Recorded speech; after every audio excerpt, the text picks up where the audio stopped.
Hi అండి, అందరికీ నమస్కారం. నేను మీ Venugopal Reddy from Josh innovations private limited, Josh institute of foreign languages, ఎడి9 కెరీర్ గైడెన్స్ సంయుక్తంగా విద్యార్థుల కోసం అనేటువంటి వందలాది వీడియోస్ మనం రూపొందిస్తున్నాం. ఈరోజు అత్యంత కాంప్లెక్స్ సబ్జెక్ట్ని మనం డీకోడ్ చేద్దాం. ఇదేంటి అంటే, లాస్ట్ ఇయర్ కూడా మనం ఒక వీడియో చేసుకున్నాము, కానీ పర్సెప్షన్స్లో చాలా చేంజెస్ వచ్చాయి. సిఎస్సి వర్సెస్ సిఎస్ఎం ఆర్ దీన్నే సిఎస్సి ఏఎంఎల్ అంటాం. ఈ రెండింటి మధ్య తీవ్రమైనటువంటి సంఘర్షణ నిలుపుకుంది. యాక్చువల్గా ఇవి అన్నాతమ్ముళ్ళు లాంటి బ్రాంచెసే అయినప్పటికీ పేరెంట్స్ రెండు వర్గాలుగా విడిపోయి సిఎస్సి జిందాబాద్ అని కొంతమంది అంటే, సిఎస్సి ఏఎంఎల్ జిందాబాద్ అని మరి కొంతమంది అంటూ ఉన్నారు. ఏది నిజం? టెక్నికల్గా ఇందులో వాస్తవం ఎంత అనేది చూసినప్పుడు ఫస్ట్ పేరెంట్స్ ఏమనుకుంటున్నారో చెప్పి దాని తర్వాత మీకు ఈ అపోహలను క్లియర్ చేసే ప్రయత్నం చేస్తాను. దీన్ని కోర్ సిఎస్సి అని కూడా అంటారు. దీన్నే జనరల్ సిఎస్సి అని కూడా అంటారు. మేము చిన్నప్పటి నుంచి ఉన్నటువంటి బ్రాంచ్ ఇది, అంటే ఓల్డ్. దీనికి జైకొట్టే పేరెంట్స్ ఏమంటారంటే, ఓల్డ్ ఈజ్ గోల్డ్. ఇది వాళ్ళ మాట. ఎప్పటి నుంచో ఉంది, ఇది ఎప్పటికీ ఉంటుంది. కాబట్టి సిఎస్సి జిందాబాద్. ఇది ఒక పాయింట్. పాయింట్ నెంబర్ 2లో యూజీ లెవెల్లో, అండర్ గ్రాడ్యుయేషన్ లెవెల్లో స్పెషలైజేషన్స్ తీసుకుంటే లైఫ్ నేరో అయిపోతుంది. అంటే సపోజ్ సిఎస్సిలో చేరినటువంటి విద్యార్థి అయితే సిఎస్సి ఏఎంఎల్ అయినా తీసుకోవచ్చు, సిఎస్సి డేటా సైన్స్ అయినా తీసుకోవచ్చు, సిఎస్సి ఫుల్ స్టాక్ అయినా తీసుకోవచ్చు, లేదా రేపు పొద్దున ఏ ఇతర కొత్త టెక్నాలజీ వచ్చినా ఆ టెక్నాలజీలో ట్రైన్ అయ్యి మావాడు లాభాన్ని పొందుతాడు. రెండో వర్షన్ అంటే he can take any specialization after UG. UG అయిపోయిన తర్వాత రేపు పొద్దున పీజీ వెళ్ళేటప్పుడు కానీ ఈవెన్ ఇన్ టర్మ్స్ ఆఫ్ ఎంప్లాయ్మెంట్లో సిఎస్సి చదువుకున్నటువంటి పిల్లాడు ఎటువైపోయినా వెళ్ళొచ్చు అనేది సిఎస్సికి జై కొట్టేటువంటి పేరెంట్స్ చెప్పే మాట. ఇకపోతే మూడో పాయింట్ మనం తీసుకున్నప్పుడు, పునాదులు లేకుండా మనం బిల్డింగ్ కట్టగలమా? కంప్యూటర్ సైన్స్ ఇంజనీరింగ్లో ఫండమెంటల్స్ ఉంటాయి. ఎవరైతే ఫండమెంటల్స్ స్ట్రాంగ్గా ఉంటారో వాళ్ళు విజయ తీరాలకి చేరగలరు అనే మూడో పాయింట్ని సిఎస్సి మంచిది అని చెప్పేటువంటి పేరెంట్స్ చెప్తూ ఉంటారు. ఇంకా అనేక పాయింట్స్ సిఎస్సి వైపు నుంచి మనం డిస్కస్ చేద్దాం ఈరోజు. 4th పాయింట్లో అబ్రాడ్కి వెళ్ళాలనుకున్నటువంటి పేరెంట్స్ ఎవరైతే ఉంటారో, అబ్రాడ్ అంటే రేపొద్దున సిఎస్సి తీసుకొని రేపొద్దున పీజీకి అమెరికాకి వెళ్ళేటప్పుడు ఏ బ్రాంచ్ అయినా సెలెక్ట్ చేసుకోవచ్చు. అంటే data science, AML, IoT, full stack, cloud, ఇట్లా దేనికైనా వెళ్ళిపోవచ్చు కదా. అన్నిటికీ సంబంధించినటువంటి పునాది ఉంది కాబట్టి వీసా ఆఫీసర్ పెద్ద అబ్జెక్షన్ పెట్టాడు అనేటువంటి ఒక వర్షన్ కూడా అబ్రాడ్ యొక్క పర్స్పెక్టివ్ చూసేవాళ్ళు కూడా ఉంటారనమాట. ఇక తర్వాత వచ్చేసి, సో 5వ పాయింట్లో తీసుకున్నప్పుడు రేపొద్దున గవర్నమెంట్ జాబ్కి సంబంధించింది కానీ, లేకపోతే గేట్కి సంబంధించింది కానీ, లేకపోతే పబ్లిక్ సెక్టార్ యూనిట్స్కి వెళ్ళదలుచుకున్నట్లయితే సిఎస్సికి సంబంధించినటువంటి వ్యాలిడేషన్ మాత్రం ఉంటుంది తప్ప స్పెషలైజేషన్ బ్రాంచెస్కి ఉండదు అనేసి మరో విషయాన్ని సిఎస్సి గురించి చెప్తూ ఉంటారు. సో ఈ 5 పాయింట్ల రీత్యా ఇంకొక పాయింట్ కూడా ఉందన్నమాట దీంట్లో. అదేంటి అంటే, ఎవరైనా సరే సహజంగా మన కుటుంబంలో సిఎస్సి చేరాలి అని అనుకున్నప్పుడు పాత తరం అంటే ఒక 10 ఏళ్ళ నుంచి వాళ్ళ అత్త కొడుకో, లేకపోతే చిన్నాన్న కొడుకో, కజినో, లేకపోతే ఎవరో ఒకరు సాఫ్ట్వేర్ ఇంజనీరింగ్ జాబ్ చేస్తూ ఉంటారు. వీళ్ళని పోయేసి మామయ్య, లేకపోతే అన్నయ్య, లేకపోతే చిన్నాన్న ఏదో ఒకటి ఉంటుంది కదా డిజిగ్నేషన్, వాళ్ళు పెట్టేసి నేను ఏ కోర్స్ చదవమంటావు బీటెక్లో అని అడిగితే ఆయన టక్కుని చెప్పేటువంటి ఆన్సరు సిఎస్సి తీసుకోమో బాగుంటుంది అంటాడు. వీళ్ళ యొక్క స్క్రీన్ అక్కడ దాకా ఆగిపోవటం కూడా మరో కారణం. అంటే వాళ్ళు చదివినప్పుడు సిఎస్సి ఉండింది కాబట్టి వాళ్ళు సిఎస్సి బాగుందని చెప్పారు. వాళ్ళు ఏఎంఎల్ వద్దని కానీ, లేకపోతే ఏఎంఎల్ గురించి వాళ్ళకి తెలియక కానీ, లేకపోతే డేటా సైన్స్ గురించి తెలియక కానీ, లేకపోతే ఐఓటి, ఇవన్నీ ఎందుకులే, మనం సిఎస్సి చదువుకుని ఉద్యోగం వచ్చింది, వాళ్ళకు కూడా సిఎస్సి సజెస్ట్ చేద్దాం, రిస్క్ లేని మ్యాటర్ కదా అని చెప్పేసి సిఎస్సి చెప్పడం కూడా సిఎస్సి జిందాబాద్ అనడానికి కారణాలు. అదేవిధంగా సిఎస్సి ఏఎంఎల్ జిందాబాద్ కొట్టేటువంటి వాళ్ళు ఎందుకు చెప్తారు? ఫస్ట్ పబ్లిక్ పర్సెప్షన్ చెప్దాము, తర్వాత కన్క్లూజన్ నేను చెప్తాను. ఏది తీసుకోవచ్చు, ఏది తీసుకోకూడదు అనేది నేను తప్పకుండా వీడియో చివరి వరకు చూస్తే మీకు అర్థమవుతుంది. సిఎస్సి ఏఎంఎల్ చెప్పేటువంటి వాళ్ళు, వీళ్ళు మనుషుల్లో, పబ్లిక్లో పర్సెప్షన్ మెకానిజం అనేటువంటిది ఉంటుంది అనమాట. అది పాలిటిక్స్లో కానీ, చదువులో కానీ వర్తిస్తుంది. అంటే ఈరోజు తమిళనాడు ముఖ్యమంత్రిగా అక్కడున్నటువంటి ముఖ్యమంత్రి అవ్వడానికి సోషల్ మీడియానే కారణం అని చెప్తూ ఉన్నారు కదా. ఆయన పబ్లిక్ మీటింగ్స్ పెట్టినప్పటికీ, ర్యాలీస్లో పాల్గొన్నప్పటికీ, కేవలం జూమ్ మీటింగ్లు కార్యకర్తల్ని మోటివేట్ చేయడం ద్వారానే ఒక వ్యక్తి ముఖ్యమంత్రి అంత స్థాయికి వెళ్ళగలిగాడు. అంటే తన యొక్క ఆలోచనల్ని క్యారీ ఫార్వర్డ్ చేసేటువంటి ఒక సోషల్ మీడియా మెకానిజం అతను మూవీస్లో యాక్ట్ చేయటం వల్ల ప్రజల్లో ఆ యొక్క దగ్గరితనం, అంటే పబ్లిక్ ఎప్పుడు కూడా మూడు డిపెండెంట్ ఉంటారు అనమాట, అంటే వేవ్ డిపెండెంట్ ఉంటారు. ఈరోజు ఆంధ్రప్రదేశ్లో కానీ అక్కడక్కడ వదిన సార్లని ఆ సార్లని ఆడవాళ్ళు చేసుకుంటుంటారు కదా పండుగలు. వదిన సార్ అయినా కానీ ఇంకోటి అయినా కానీ ఎవరు డిక్లేర్ చేయరు, అంటే వీటికి ఏది మెకానిజం ఉండదు. కాకపోతే అట్లా వేవ్ లాగా వస్తుంది.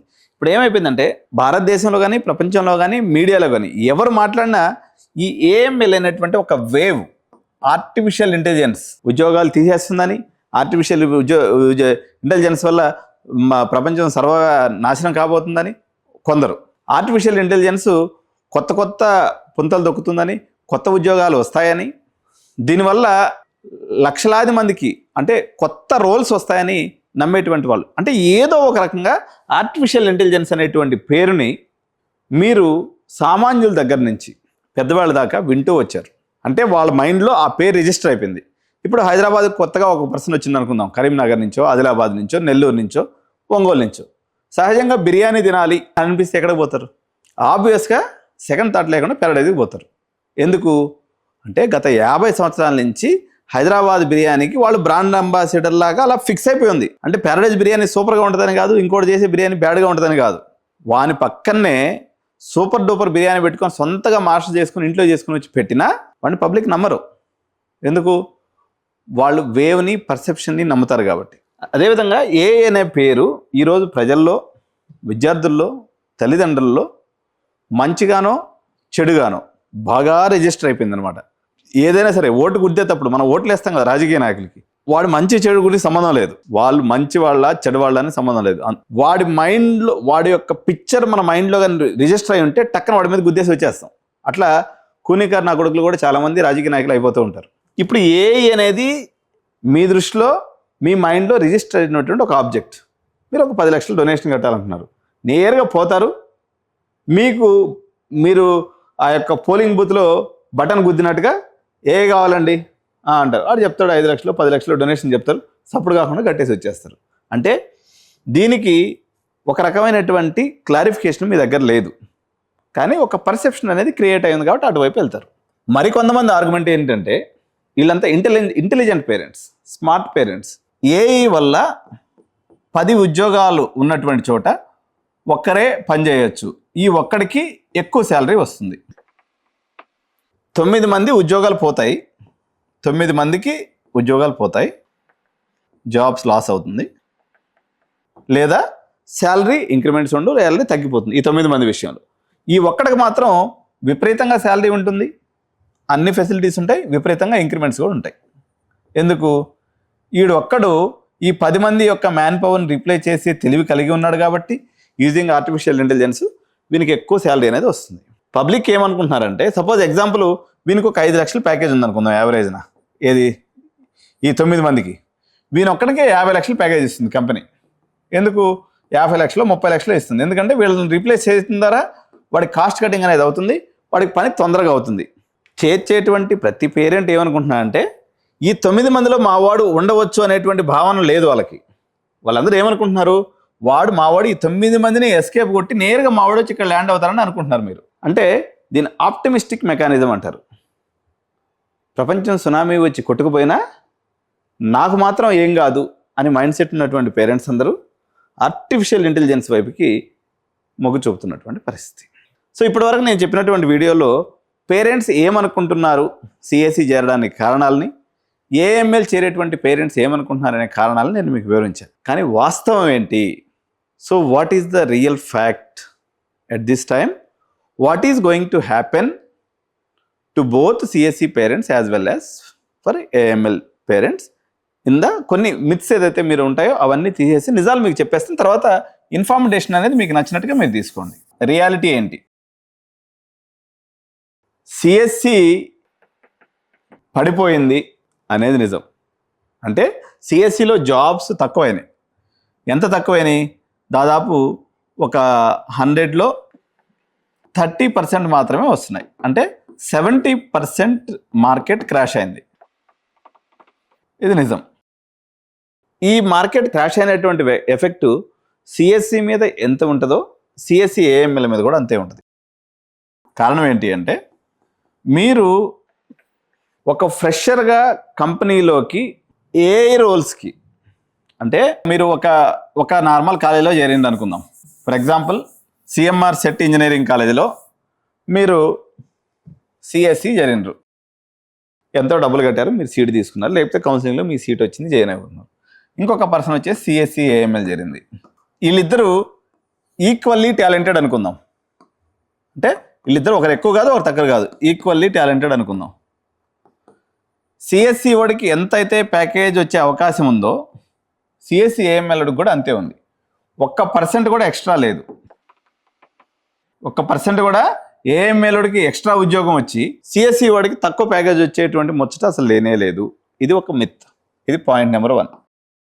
రెండోది వచ్చేసి సిఎస్సి చదివితే నార్మల్ జాబ్స్ వస్తాయి, అంటే తక్కువ ప్యాకేజ్ జాబ్స్. ఏఎంఎల్ చదివితే మాత్రం గ్యారంటీగా జాబ్ వస్తుంది. ఇది కూడా ఒక పెద్ద అబద్ధం. ఎందుకంటే మీరు ఒక గ్రాడ్యుయేషన్ చదివిన తర్వాత అది సిఎంఆర్లో కావచ్చు, స్టాన్లీలో కావచ్చు, లేకపోతే జేబీఐటీలో కావచ్చు, లేకపోతే కేజీరేట్లో కావచ్చు, లేకపోతే హితంలో కావచ్చు, లేకపోతే సిబిఐటీలో కావచ్చు, లేదా శ్రీదత్త ఇంజనీరింగ్ కాలేజ్లో కావచ్చు. మీరు ఎక్కడ చదివింది అనే దాంతో సంబంధం లేదు. మీరు ఎక్కడ చదివినా ఈ 2 బ్రాంచ్లకు వచ్చేటువంటి ప్లేస్మెంట్ కేటగిరీ మీరు ఉన్నటువంటి కాలేజీలను బట్టి. ఫర్ ఎగ్జాంపుల్ మీరు ఇక్కడ సిబిఐటీలో సిఎస్సి వాడికి ఎంత అయితే వస్తుందో ఏఎంఎల్ వాడికి కూడా అంతే వస్తుంది. ఎందుకంటే మీ ఇద్దరు ఈక్వల్లీ టాలెంటెడ్. వీడికి 8 లక్షలు వచ్చిందనుకో, ఈయనకి కూడా 8 లక్షలే వస్తుంది. అంతేగాని వీడికి 10 లక్షల శాలరీ వచ్చి ఈయనకి 8 లక్షల శాలరీ ఉండటం అనేది ఉండదు. సో దీన్ని బట్టి both branches are equally important and both branches are equal. దేని పాయింట్ ఆఫ్ వ్యూలో? ప్లేస్మెంట్స్ పాయింట్ ఆఫ్ వ్యూలో. పోనీ నాలెడ్జ్ పాయింట్ ఆఫ్ వ్యూలో ఏమన్నా వేరియేషన్ ఉంటుందా? ఏఎంఎల్ చదివినోడికి సూపర్ డూపర్ సబ్జెక్ట్ టీచ్ చేసి 9 మంది ఎంప్లాయీస్ని తీసేసేంత నాలెడ్జ్ని స్టేట్ లెవెల్ ఇంజనీరింగ్ కాలేజ్ ఇవ్వగలవా? ఇదొక పాయింట్ చూద్దాం. సిఎస్సి అనేది పాత చింతకాయ తక్కువ కదా, ఇది వచ్చేసి మోడ్రన్ టెక్నాలజీ. ఏఎంఎల్ మొత్తం మీకు చెప్పేసి మిమ్మల్ని ప్రొడక్ట్ ఇంజనీరింగ్ చేసే అంత లెవెల్కి స్టేట్ లెవెల్ ఇంజనీరింగ్ కాలేజెస్ ఉండవు. అందుకనే మీకు ఐఐటి లెవెల్లో ఈ డిమార్కేషన్ అసలు ఎక్కడా కనిపించదు. ఈవెన్ ఎన్ఐటి లెవెల్లో కూడా కనిపించదు. కానీ స్టేట్ లెవెల్ కాలేజెస్ ఎందుకు ఇట్లా పెట్టుకుంటాయి అంటే, ఒక ఏఐసిటి నామ్స్ ప్రకారం 240కి మించి ఒక బ్రాంచ్లో ఇంటేక్ ఇవ్వరు. మనవాళ్ళు వేల సీట్లు అమ్ముకోవాలి కదా. అమ్ముకోవాలంటే ఏం చేయాలి? ఒక కొత్త దేవుడు కావాలి వీళ్ళు అమ్మడానికి. అందుకని సిఎస్సి ఏఎంఎల్ పెట్టుకుంటారు. ఏఎంఎల్ కూడా ఒక ఫుల్ అయిపోయింది, 240 నిండిపోయింది, మళ్ళీ తీసుకొచ్చేసి ఏఐడిఎస్ అని పెడతారు. ఇది కూడా ఒక 240 ఇంటేక్ అయిపోయింది, అప్పుడు మళ్ళీ ఏఐ అని పెడతారు. ఇది కూడా అయిపోయింది, మళ్ళీ డేటా సైన్స్ అని పెడతారు. తర్వాత ఇంకోటి cyber security and block chain technology అంటారు, లేదా ఐఓటి. ఇట్లా రకరకాల పేర్లతో తీసుకొస్తారు. కానీ సిఎస్సి ఫ్యామిలీలో అన్ని స్పెషలైజ్డ్గా చెప్పే పరిస్థితి ఇంజనీరింగ్ కాలేజీలో లేనే లేదు, ఫ్యాకల్టీనే లేదు. ఈరోజు భారత ప్రభుత్వం నిర్వహించేటువంటి ఎన్ఐటీస్లోనే 4000 మంది ఫ్యాకల్టీ కొడుతున్నటువంటి పరిస్థితుల్లో ఇన్ని బ్రాంచ్లు చెప్పడానికి ఎక్కడున్నారు బాబు ఫ్యాకల్టీ? మీరు ప్రొడక్ట్ లెవెల్ ఇంజనీర్ కావాలి అనుకున్నట్లయితే నేనేమవుతారో చెప్తారు చూడండి. మీరు టైర్ 1 కాలేజెస్ వర్సెస్ అంత దూరం వెళ్ళాలి. కానీ బట్ జనరల్గా ఒక కాలేజీలో సిబిఐటి లాంటి కాలేజీలో అనుకోండి, లేకపోతే మిడ్ టైర్లో ఉన్నటువంటి గీతాంజలి, సిఎంఆర్ లాంటి కాలేజెస్ అనుకోండి, దాని కింద టైర్లో ఉన్నటువంటి శ్రీదత్త కానీ, లేకపోతే కేజీరెడ్డి కానీ, లేకపోతే జేబీఐటి లాంటి కాలేజెస్ ఏదైనా కానీ, అంటే మీరు లెవెల్గా ఏ లెవెల్ ఆఫ్ కాలేజ్ అయినప్పటికి కూడా మార్కెట్ బాగుంటేనే ఎవరైనా ప్లేస్మెంట్ చేయగలరు. అంతేగాని ఇప్పుడు స్టేట్ లెవెల్ కాలేజ్లో పోయేసి మీరు product level engineer product level engineers కూడా అయితే అవ్వచ్చు, కానీ ఏ ప్రొడక్ట్ లెవెల్ ఇంజనీర్స్ అవ్వడం అనేది ఆల్మోస్ట్ అసాధ్యం. 1-6 ఎగ్జామ్షన్స్ ఉండొచ్చు. బట్ జనరలీ ప్లేస్మెంట్ యొక్క అనాలిసిస్ని లాస్ట్ 1 ఇయర్గా నేను దగ్గర నుంచి అబ్జర్వ్ చేస్తే దేని మీద ఉద్యోగాలు ఉన్నాయని మనం తీసుకున్నప్పుడు ఇది లేటెస్ట్ సర్వే అండి. లాస్ట్ 1 ఇయర్ నుంచి చేసిన సర్వే, లేదంటే లాస్ట్ 7-8 మంత్స్లో చాలామంది జనరేటివ్ ఏఐ స్కిల్ కావాలని అడుగుతున్నారు. జనరేటివ్ ఏఐ అంటే ఏంటి? ప్రాంప్ట్ ఇంజనీరింగు, తర్వాత ఏజెంటిక్ ఏఐ, మల్టీ ఏజెంట్స్. ఈ స్కిల్ అడిషనల్ స్కిల్గా ఉండాలి, ప్లస్ మీరు కోడ్ కూడా రాయగలగాలి. ఈ 2 స్కిల్స్ ఉన్నటువంటి వాళ్ళకి కొంత మేరకు డిమాండ్ ఉన్నట్టుగా కనిపిస్తుంది. బట్ జనరల్గా ఇది ఫ్రెషర్స్ హైరింగ్లో అంత పెద్ద మార్క్గా ఏం కనిపిస్తలేదు. ఫ్రెషర్స్ హైరింగ్ ఇప్పటికి కూడా యాప్టిట్యూడ్, రీజనింగ్ వర్షన్స్ ఉన్నాయి, బట్ వీటిని కూడా అడిషనల్ స్కిల్గా అడుగుతూ ఉన్నారు. అంతేగాని నీకు neural networks, supervisor learning, unsupervisor learning ఉన్నటువంటి వాళ్ళకి మేము జాబ్స్ ఇస్తాము, మేము C++ జావా నేర్చుకున్నటువంటి వాళ్ళకి ఇవ్వము, ఇలాంటిది ఏమీ లేదండి. కంపెనీస్ ఏంటంటే వాళ్ళకి ఇంజనీరింగ్ యాప్టిట్యూడ్, లాజికల్ స్కిల్స్ ఉన్నాయా లేదా చూసుకుంటున్నారు. వీళ్ళకి సిఎస్సికి సంబంధించి ఎంతో కొంత చేసినటువంటి పిల్లలు ఉంటే వాళ్ళని తీసుకుంటున్నారు తప్ప స్పెసిఫిక్గా ఏఎంఎల్ కావాలి అని స్టేట్ లెవెల్లో ఉన్నటువంటి టైర్ 1, టైర్ 2, టైర్ 3 కాలేజ్కి వచ్చే ఏ కంపెనీస్ కూడా అడగటం లేదు. ఇది అబద్ధము. సో మీ పర్సెప్షన్ అనేది సిఎస్సి అయినా సిఎస్సి ఏఎంఎల్ అయినా మంచి కాలేజ్ చూసుకోండి. మంచి కాలేజ్ అంటే ఏందని మీనింగు? మంచి ఇన్ఫ్రాస్ట్రక్చర్, గుడ్ ఇన్ఫ్రాస్ట్రక్చర్, మంచి శాలరీస్ ఇస్తున్నారా లేదా ఫ్యాకల్టీకి, ప్లేస్మెంట్ అండ్ ట్రైనింగ్ డివిజన్ బలంగా ఉందా లేదా, అండ్ ఇది ప్రోగ్రెసివ్ కాలేజా కాదా. ఉదాహరణకి ప్రోగ్రెసివ్ కాలేజ్ అంటే ఏంటంటే అండి, ఇప్పుడు వేణుగోపాల్ రెడ్డి అనే నేను యూట్యూబర్గా ఉన్నాను. బాగా పైసలు ఎక్కువై కొవ్వెక్కి ఇంట్లో కూర్చున్నాను అనుకోండి. ఛానల్ ఎంత పెద్ద అయితే మాత్రం ఉపయోగమే ఉంది? ఓనర్ యొక్క ఫ్లేవర్ లేకుండా ఏ ఆర్గనైజేషన్ నడవదు. చాలామంది ఇన్వెస్ట్ చేసేసారు, వచ్చేసినాయి, వాళ్ళ పైసలు వచ్చేసినాయి. మమ అనిపించడానికి కాలేజీ నడిపించే వాళ్ళు 50-60% ఇంజనీరింగ్ కాలేజీల వాళ్ళు ఉన్నారు. కానీ ఒక 40 మెంబర్స్ ఇంజనీరింగ్ కాలేజ్ ప్రతిరోజు కాలేజీకి వస్తారు, పిల్లలు బాగోగులు చూసుకుంటారు. దాంట్లో ఎప్పుడైనా ఓనర్, మీ చిన్న కుటుంబంలో మీరు ఒక ఇల్లాలుగా మీరు ఆలోచించండి. మీరు చేసేటువంటి సంసారానికి ఒక పని మనిషి ఇల్లు చక్కబెట్టడానికి వేరియేషన్ ఉంటుందా లేదా? అంటే పని మనిషిని కావాలంటే మీరు పెట్టుకోవచ్చు, కానీ మీ ప్లేస్ మొత్తాన్ని వాళ్ళు రీప్లేస్ చేయగలరా? అదే ఉప్పు కారం వేస్తారు, అదే వేస్తారు, కానీ అమ్మ చేసిన వంట అమ్మ చేతి వంటలాగే ఉంటుంది, పని మనిషిని చేసిన వంట పని మనిషిలాగే ఉంటుంది. అంటే పొద్దున్న లేసి ఇంజనీరింగ్ కాలేజీకి వచ్చి కూర్చొని వాళ్ళ కుటుంబం బిజినెస్గా దాన్ని పెట్టుకొని దాంట్లో మంచి చెడు రావడం ద్వారా పిల్లల దగ్గర మంచి ఫీడ్బ్యాక్ తీసుకున్న దగ్గర బిజినెస్ చేయాలి అని అనుకునేటువంటి వాళ్ళు ఉంటారు. వాష్రూమ్ని గబ్బుగొడి చెడు చేసుకొని, ఎక్కడ దుమ్ము దూషారం ఆడ వేసేసుకొని, రీఎంబర్స్మెంట్ లేదనే కారణంతో ఫ్యాకల్టీకి 3-4 నెలలు జీతాలు ఎగ్గొట్టి, ఇంకా కొంతమంది అతి మేధావులు అనమాట. వీళ్ళు మేధావులు కాదు, ఓవర్ స్మార్ట్ పీపుల్. వీళ్ళు ఏం చేస్తారంటే హై శాలరీడ్ పీపుల్ అందరినీ పీకేసి 35,000 ఇస్తాం. 35,000 అంటే ఎంత? సంవత్సరానికి ఎంత? ఖర్చులు ఎంత? ఒక విషయం నేను చెప్తున్నాను, కొన్ని కాలేజీల్లో ఏం చేస్తున్నారు చూడండి, ఇది ఎంత అన్యాయం అంటే, ఒక ఫ్యాకల్టీ ఒక 10 years ఎక్స్పీరియన్స్ ఉంటాడు అనుకోండి, ఒక సిఎస్సి ఫ్యాకల్టీ ఒక 10 years ఎక్స్పీరియన్స్ ఉంటుంది. 35,000 ఆడికి జీతం ఇస్తే ఆడికి ఇంటి కిరాయి ఏం కట్టాలి, ఆడ పిల్లలకి ఫీజులు ఏం కట్టుకోవాలి, వాడు మెయింటెనెన్స్ ఏం చేసుకోవాలి, వాడు ఎట్ట బతకాలి? అంటే దీన్ని ఎక్స్ప్లాయిటేషన్ అంటారు. ఈ ఎక్స్ప్లాయిటేషన్ ఫ్యాకల్టీతో చేసిన వాడు మీతో కూడా చేస్తాడు. అంటే కనీసం ఒక కాలేజీలో 5-10 లక్షల రూపాయలు డొనేషన్ తీసుకుంటున్నటువంటి కాలేజెస్లో కూడా 35,000 శాలరీ ఇవ్వడం ఏం దౌర్భాగ్యం ఇది? సో మీరు ఏదైనా ఒక కాలేజీలో చేరేటప్పుడు సీక్రెట్గా ఎంక్వైరీ చేయండి, అసలు ఈ కాలేజీలో ఫ్యాకల్టీకి జీతాలు ఎంత ఉన్నాయి. ఇప్పుడు కొంతమంది ఉంటారు 7th పే స్కేల్స్ ఇస్తారు. 7th పే స్కేల్స్ అంటే 1,75,000 నుంచి మినిమం శాలరీ కూడా 1,30,000 ఉంటుంది అనమాట. ₹1,00,000 పై మాటే ఏదైనా కానీ. ఇట్లా శాలరీస్ బేస్ చేసే కాలేజీలు ఎన్ని ఉన్నాయో మీకు తెలుసా?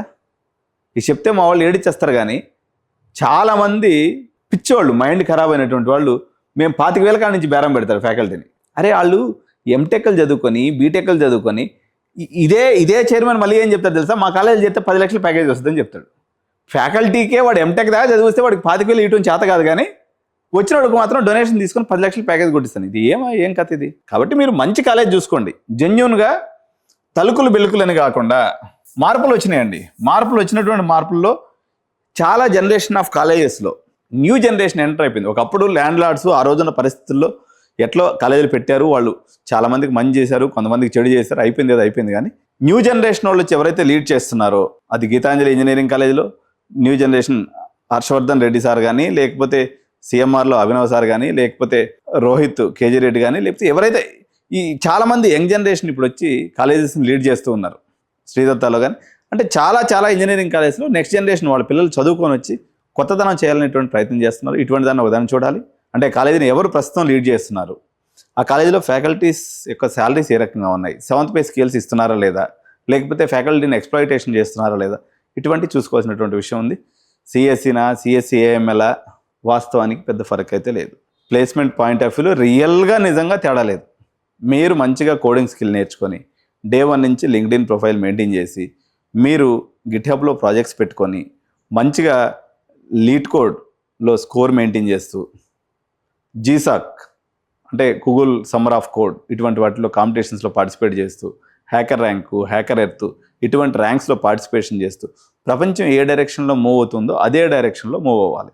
దాదాపు తెలంగాణలో హైదరాబాద్లో ఉన్నటువంటి చాలా కాలేజెస్లో పట్టుమని ఒక నలుగురు కూడా ప్లేస్మెంట్ సెల్లో లేరు. మీరు పోయేసి ఇన్ఫ్రాస్ట్రక్చర్ చూసి జాయిన్ అవ్వడం కాదు, ప్లేస్మెంట్ సెల్లో ఎంటర్ అవ్వండి. అది మెయింటైన్ చేస్తున్నారా లేదా, కనీసం ఆ యొక్క డిపార్ట్మెంట్కి ఫండ్స్ ఉన్నాయా లేదా, పిల్లల్ని కొత్త తరానికి వీళ్ళు ప్రిపేర్ చేసేటువంటి మైండ్ సెట్ కలిగి ఉందా ఇంజనీరింగ్ కాలేజ్ అనేది మనం చూసుకోవాలి తప్ప కొంచెం హోంవర్క్ చేయాలండి. జనరల్గా మా పేరెంట్స్ అందరూ స్మార్టే, మీరు అందరూ హోంవర్క్ చేస్తారులే, కానీ ఎవరైనా చేయలేని వాళ్ళు ఉంటే ఎడ్యునైన్ సంప్రదిస్తే ఈ కాలేజీ యొక్క జీతకాలని మీ ముందు పెడతాం. వాస్తవం, ఎందుకంటే సెన్సార్ లేకుండా ఇప్పుడు నేను మాట్లాడే మాటలన్నీ సగం మింగేసి మాట్లాడుతున్నా, ఎందుకంటే నిజాలు మాట్లాడితే మా వాళ్ళకి ఎక్కడ లేని ఉక్రోషం వస్తుంది, అందుకని సగం మింగేసి మాట్లాడుతున్నాను. మీకు నిజంగా సెన్సార్ లేనటువంటి కెరియర్ గైడెన్స్ కావాలన్నట్లయితే ఎడ్యునైన్ సంప్రదించండి. Thank you so much. జై హింద్, జై భారత్.